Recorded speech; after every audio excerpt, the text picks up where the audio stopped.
Sir, Delhi మద్యం కుంభకోణం కేసులో ఎమ్మెల్సీ కవితను అరెస్ట్ చేశారు. ఈడీ అధికారులు తమ కస్టడీ తీసుకున్నారు. సుప్రీంకోర్టులో అప్పీల్ చేసినా గానీ ఆమె బెయిల్ నిరాకరించారు. దీన్ని ఏ విధంగా చూడొచ్చు? సుప్రీంకోర్టు ఆర్థికంగా బలంగా ఉన్నదని చెప్పి సుప్రీంకోర్టుకు పోవడం తప్ప న్యాయం కొరకు పోలేదు ఆమె. ఇక్కడ ఉన్న కోర్టు, సెషన్ కోర్టు ఇవన్నీ ఇచ్చిపెట్టి సుప్రీంకోర్టుకు పోవడం మాత్రం అది ఆంబా పూర్తిగా పోయినట్టే కానీ ధర్మం కొరకు పోయినట్టే అని నేను అనుకుంటలేను.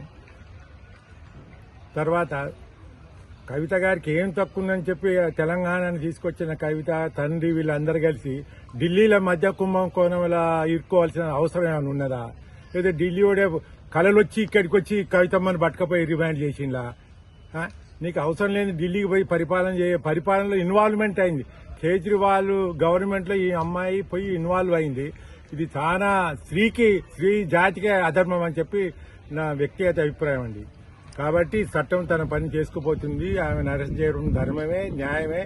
ఆమెకు ఇటువంటి స్త్రీ జాతి ఇటువంటి గుడుంబా కేసుల మద్యం కేసుల భవిష్యత్తులో కూడా ఇన్వాల్వ్ కాకుండా ఉండడానికి ఇది ఒక సరి అయిన చర్య అని చెప్పి నేను అనుకుంటాను. ఇక్కడ అదే ఢిల్లీ మద్యం కుంభకోణం కేసులో ఢిల్లీ ముఖ్యమంత్రి కేజ్రీవాల్ ని అరెస్ట్ చేశారు నిన్న. ఈవెన్ ఇప్పుడు 1 వీక్ వరకు ఈడీ అధికారులు కస్టడీ తీసుకున్నారు. ఈ విషయంపై మాజీ ముఖ్యమంత్రి కేసీఆర్ మాట్లాడుతూ నిన్న భారతదేశానికి ఒక చీకటి రోజుగా వర్ణించారు. దీన్ని ఎలా చూడొచ్చు? తన బిడ్డను అరెస్ట్ చేతేనో తన సొంత బిడ్డను అరెస్ట్ చేసిన అప్పుడు ఆయన కామెంట్ చేయలేదు. కానీ ఢిల్లీ ముఖ్యమంత్రి గురించి ఈయన ఢిల్లీ వ్యవహారం మాట్లాడుతుంది. నేషన్ లెవెల్లో నేను లీడర్ కావాలనే ఉద్దేశం తప్ప ఆయన చీకటి రోజు కాదు, వెలుతురు రోజే. చట్టం తన పని తాను చేసుకుపోయిన చీకటి రోజు ఎట్లయితుందండి? 10 మంది ఎవిడెన్స్ చెప్పిండ్రు, మేమంతా కలిసే దొంగతనం చేసినాం, ఢిల్లీ వ్యాపారంలో ఇన్వాల్వ్ అయినామని చెప్పినాం, ఢిల్లీ ప్రభుత్వానికి 1,000 కోట్ల రూపాయల నష్టం జరిగిందని చెప్పినప్పుడు మరి బీయింగ్ ఏ ముఖ్యమంత్రి ఆయన ఏం చేసిండు? ఆయనకు అంత అవసరం ఆ ముఖ్యమంత్రి అంటే?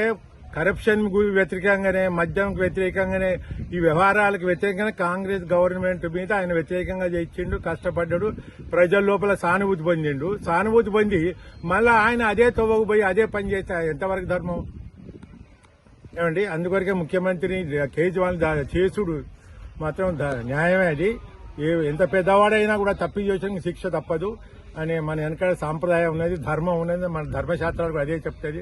ఎంత పోడైనా ధర్మం కింద, చట్టం కింద తల ఉంచవలసిందే. చేసుడు ధర్మం.